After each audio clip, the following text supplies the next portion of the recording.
Hi guys. All right, so I'm getting us all caught up. I was away for a day and a night because I needed to give my lungs a bit of a break. So anyway, let's get back on track. So this is going to be a today's topic video. And oh, forgive me, in this series, this is where you guys can always enter to win a free read with me just by writing the word compassion in the comment section, being a subscriber to the channel, and giving this video a thumbs up. Those three things get you entered to win. And I do choose one subscriber each week, okay? And I always do the free reading live, or well, I shouldn't say live. I do it publicly so everybody can hear it, okay? So here we go. Let's see what our message is for the 23rd. By the way, I did just put out the video for the 22nd, and now this one is for the 23rd, and then tonight at midnight, we'll be back on our normal schedule because I always release these earlier. So the one for the 24th will come out at midnight tonight. So here we are with the moon. What is the mystery? We're starting out with somebody is unknowing, or the moon is going to be revealing something. Oftentimes, this is, I'll just, look, I'm just going to be super blunt. What I see is what I see. That is the loneliest man on the moon I ever did see. We got these two wolves howling, and they're separated by this divine timing. I'm going to say this is a story of two very amazing alphas that could be a terrific match, but they might be both unknowing that there's a loneliness that each character feels, but there is this aspect of divine timing here that has to come into play first. There's not a perfect alignment yet. And this is what needs to be illuminated, what is still hidden, what is under the surface. I believe two people that could be amazing individuals are having some changes within them that they are unaware is even happening. Like before these two can come into a union, they have to first get to a point where they are recognizing in themselves, I long for this, I'm hungry for this, please bring this into my life. Well, here's the thing. The High Priestess follows up with one more message of things hidden, but becoming more aware, intuitive, energetic bond. This is going to sound weird, but I almost wonder if two people sense that their match is out there. This may not be two people that know each other. This could be, I feel like my match is out there. So on the 23rd, the big message here is that there is an awareness that there is something at work underneath. Sorry, my elbow just picked up a card. What is that? The Wheel of Fortune. Okay. So I have this bad habit of setting an elbow on a deck of cards, but because I did that and because it got stuck, I think we need to keep this. And that is hilarious that it's a Wheel of Fortune. How freaking perfect is that?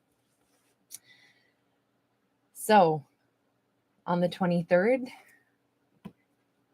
it's interesting to say that someone is becoming aware that there's something else at work here. Okay. It's like maybe a vague sensation that somebody says, you know, I think that there's been something growing in my life that I cannot see, but it's been growing for quite some time. And I can sense that it's almost time for me to harvest. Maybe it's been happening for the last 7 months. Someone is becoming aware of it, though. It's like somebody wakes up on the 23rd and says,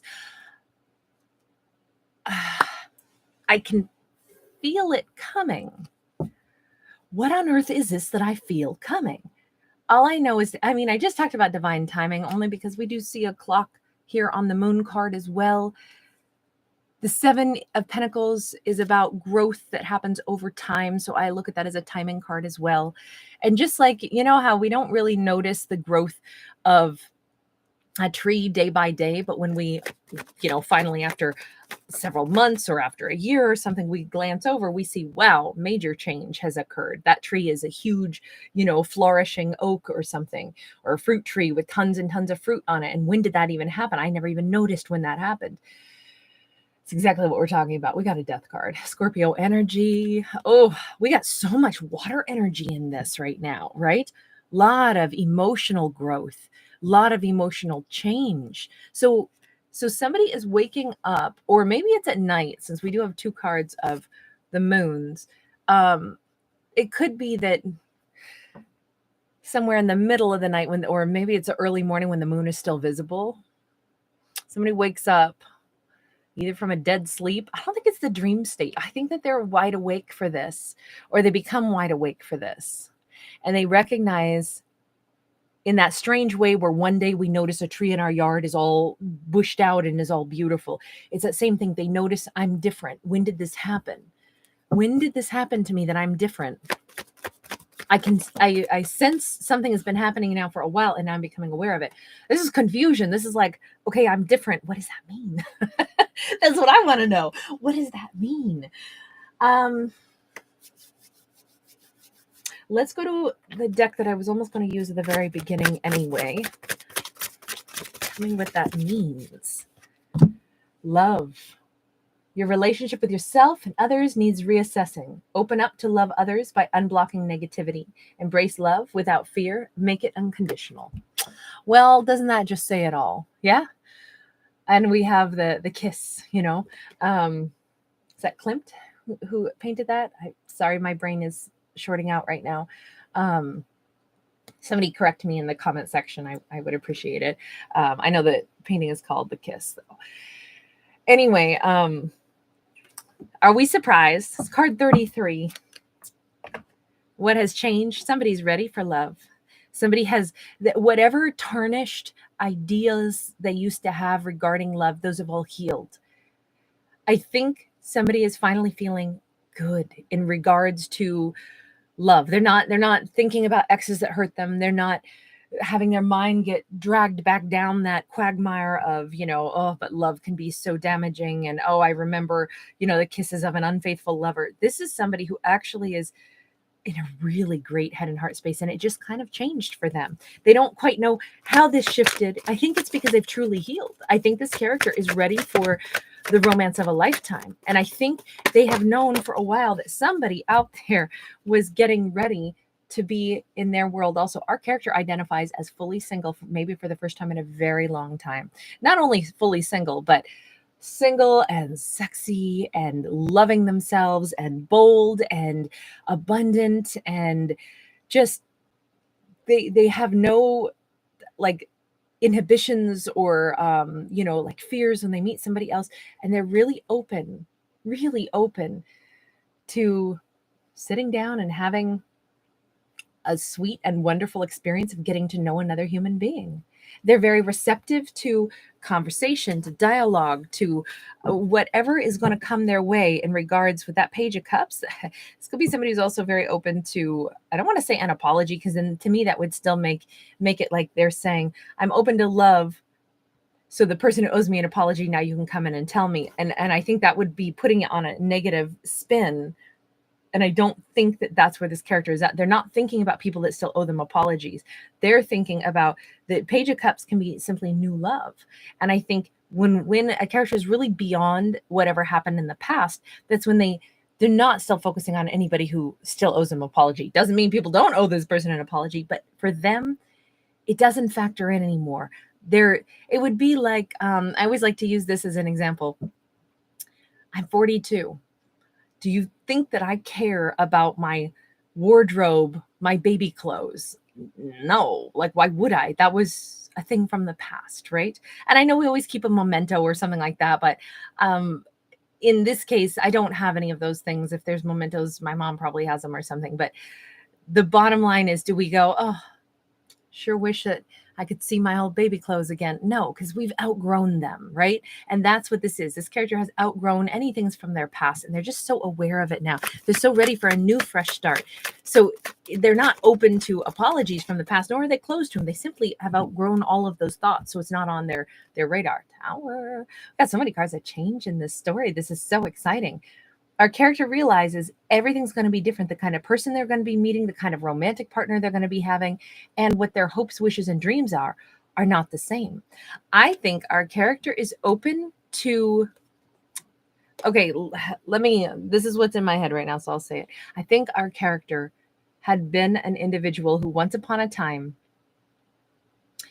either had some unpleasant experiences, and then they got conditioned, and they said, you know how love is though, right?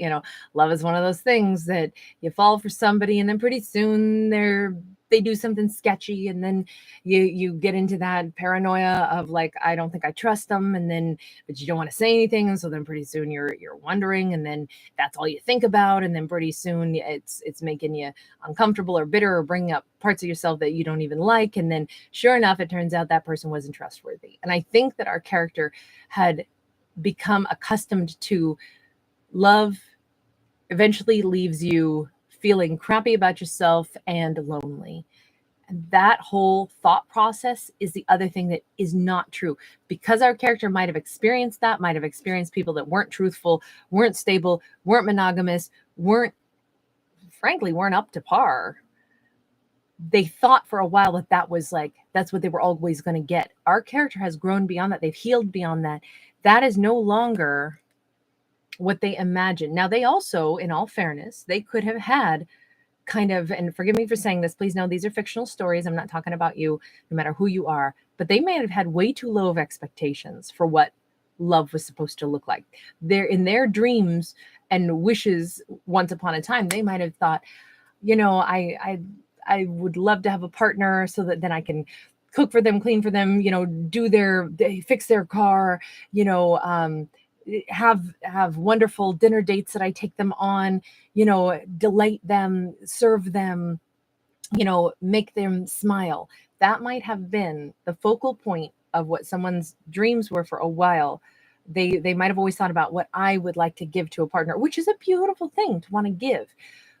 But that concept they don't think like that anymore. Not meaning that they're not still a giving, loving, wonderful person. What they are is a calm person now who remember what they want is they want to get to know someone and let that person, you know, tell them who they are and really like see if there's a spark there, instead of wishing to have this, you know, like this is the way love goes and I can't wait to do all of this, and then, you know, we'll be in this monogamous relationship and then it will go to marriage. I kind of think that our character is saying, why would I have ever expected that these are the things that I was going to start with an agenda of how I was going to behave and then how it was all going to go. Maybe instead, now I'm just more chill. I'm just more relaxed. I want to allow love to take a different shape, meaning someone's broken their own old behaviors and expectations. Now, the reason I say this is so good, and the reason I've put like a negative spin on maybe what their old expectations were, is because the tower is where we're trapped. So I love a tower because it means that we're untrapped now. The tower fell down. Our old ideas were actually keeping us limited and possibly really unsatisfied. So it's way better to be busted out of those old ideas. I think our character was really good at loving others, but never let somebody really love them. Didn't even contemplate that that's honestly what they wanted, that they needed to first recognize, I deserve to be looked at as the empress, as the one that they don't want me to get away. I think in the past we had a character who was always focused on what they could give to a partner, and I think they kind of lost themselves in connections sometimes. Hey, listen, again, not talking about you, but I can so connect with that message because been there, done that. Took me some years to figure that part out and not do that. It was a big lesson for me. So I can, that is a message that I can totally, especially that part, the change, I can definitely for my own self say I've learned a lesson similar to that. This is not my personal story at all, but that message I can identify with. In this case, our character has had a major change where they now realize, I want to be seen as a person where I needed to first see myself as somebody with so much to offer, not that I had to race around and try to give to someone, but that they would see me as the catch. I don't think that this character had ever seen themselves in that light before. And now to go to the Hierophant, that was the missing ingredient, if you will. I know it makes it sound like this person was giving their all every time they were in a romance or something, and then it still wasn't enough, but that's not what the message is. It's that our character needed to realize that they have a ton to offer, but an empress doesn't just go over give. They would meet someone or withhold like over giving until they see that someone wants to to actually like engage in an equal energetic exchange. And this is what their higher self has been guiding them toward. Not until they realize this about themselves would they even meet the right person. That's what the higher self has been saying. So in their big tree of life, they have had a very wise guide that has been trying to help them all along, which is their connection to their higher self. To realize that's all the guides have ever wanted, is for this character to know you're worth something. You don't have to give and give and give and meet somebody that then you can give and give and give to. You already inherently have a ton of worth, and the right person for you will recognize it. But the thing is, you're not going to attract that right person until you recognize it in your own self. Now, here's the interesting part. Remember that moon in the beginning? I said there's two wolves, both of whom have been lonely, and it's been divine timing. I'm going to say whoever the partner is for this character, they are probably the exact same kind of person. Masculine, feminine, doesn't matter. I bet you anything. We have got two amazing people who have consistently basically been exhausted and burned out and used up because they kept meeting partners that they would give to. And the partners would be like, ooh, yummy. Give me more of your yum, your good. That didn't give anything in return. And it was because the character themselves did not understand, I have that much value. They should be seeing it and matching me. I shouldn't just be like this open buffet. Of course, anybody who has an open buffet, everybody's going to come to it, right? People that are just there to eat and burp and walk back out the door. You want to attract somebody who is saying, wow, you have such an amazing skill. Look at all these fabulous dishes you've made. I'm certainly not going to be taking advantage of that. But see, the point is, an empress wouldn't make a buffet and just let anybody come in and gobble it all down. An empress would be like, oh, I have amazing cooking skills. Perhaps if we move in the right direction and we're, getting to know each other, I'll start to cook one dish here, one dish there. And then someday maybe I'll make you a nice feast, as we build that reciprocity, that respect. That's the difference. I think that both of these characters perhaps needed to learn the same lesson. Tell me about the other person real quick. 5 of Cups, the other person, same exact situation. They spent a lot of time and energy and saw all their time, energy, and maybe years of their life float down the river because they kept attracting people that took from them. And then, like I say, they ate at the buffet, they belched, and they left. So our lead character is that empress who now they got the lesson, right? They woke up on the 23rd and they felt like something's changed inside of me. This is what's changed inside me. Unbeknownst to them, or maybe subtly known to them, there is somebody out there that's a great match for them that happens to be paralleling their own experiences. And we're ending this one right here. I don't need to go any further. We have an emperor. I knew an emperor was going to come out. This is one of those messages where they both had to get sick and tired of being amazing and overgiving. They needed to be amazing and know that they were amazing and have that. I don't want to say that self-respect, because then it makes it sound like they didn't have self-respect before.